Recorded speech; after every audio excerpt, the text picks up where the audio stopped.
La parole est à notre collègue Nadia Sollogoub pour le groupe de l'Union centriste. Merci.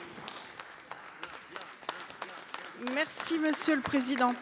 Mesdames et Messieurs les ministres, ma question s'adressait à Monsieur le ministre délégué en charge de la Santé. J'y associe ma collègue Jocelyne Guidez et de nombreux collègues de tous les territoires. La Fédération de l'hospitalisation privée, en coordination avec l'ensemble des syndicats de médecins libéraux, annonce une grève totale à compter du 3 juin prochain. C'est une situation grave et inédite, conséquence des arbitrages de la campagne tarifaire 2024. Ma question est simple. Quelle stratégie amène à augmenter les ressources de l'hôpital public de 4,3% et faire stagner celles du privé à 0,3%?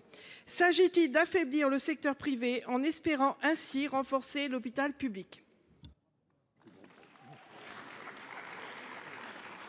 Pour vous répondre, la parole est à la ministre déléguée, porte-parole du gouvernement. Merci Monsieur le Président. Madame la sénatrice, vous interrogez le gouvernement sur l'avenir de l'hôpital privé dans le contexte effectivement des réactions du secteur privé aux annonces des tarifs hospitaliers pour l'année 2024. Les établissements de santé privés ont bien évidemment toute leur place dans l'offre et pour répondre aux besoins des Français et donc des patients. C'est la raison pour laquelle nous avons fait le choix d'une campagne tarifaire équilibrée qui repose sur les mêmes principes et paramètres pour tous. La prolongation du mécanisme de sécurisation des recettes s'appliquera au public comme au privé. Certaines activités comme les maternités bénéficieront d'une revalorisation plus importante de leurs tarifs dans le public comme dans le privé. D'ailleurs, les tarifs des établissements de santé privés sont en hausse. En 2023, plus 5,3%.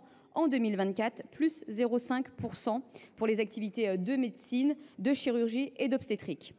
Je rappelle par ailleurs que les établissements privés ont pu bénéficier de l'enveloppe de soutien exceptionnel de 500 millions d'euros en 2023, sans compter les ressources versées par l'assurance maladie, soit 2,2 milliards d'euros, et les 450 millions de compensation d'inflation versées en 2022. Personne ne peut contester que nous avons apporté un soutien financier important aux cliniques privées, comme aux autres établissements de santé d'ailleurs, et nous continuerons à le faire. Car nous avons bien évidemment besoin de la mobilisation de tous et de tous face aux enjeux de santé qui sont les nôtres. Je vous remercie. Madame Sollogoub. Oui, merci Madame la Ministre. Moi, j'ai un souci par rapport à cette campagne tarifaire équilibrée parce que les critères sont quand même assez obscurs à mon sens. La campagne tarifaire 2023 avait accordé 6,9% au public et 5,3% au privé, ce qui semblait de même plus homogène et plus logique quand on sait que tous subissent la même inflation et les mêmes hausses de charges.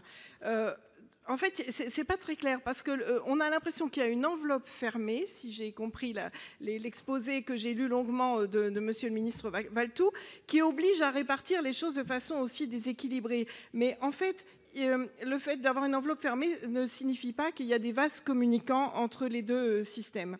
En fait, dans les territoires, on a vitalement besoin de chaque heure d'offre de soins.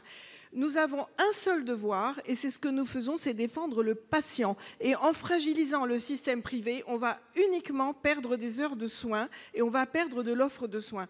Donc vraiment instamment, on vous demande tous de reprendre les négociations, d'éviter une grève totale du système privé, de bloquer le système, serait des conséquences absolument dramatiques, là où la situation est déjà très très grave. Je vous remercie. La parole est